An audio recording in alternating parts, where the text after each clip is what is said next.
Is 'n bietjie update so 'n bietjie vandag. Kamer se ceiling.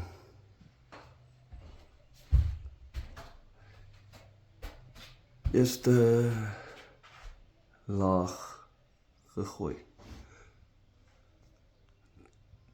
My pa vandag gedoen het. Maar hy is nog nie klaar, hierdie plek het nog baie werk om te doen. Maar ja, ons gaan stelselmatig deur hierdie plek. Hierdie plek is, ja, het nog baie werk om te doen. Ek gaan nie hoor hoe daai kolletjie daar nie, ek dink ek gaan muurpapier plak. Ek weet nog nie eens gesien het gebeur, en dit weer uitfigure wat ek moet nog doen, ek is onsself nog te mekaar, maar oké.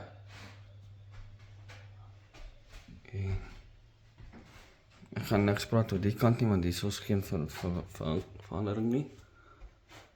Selfs die kant ook nie. Oké.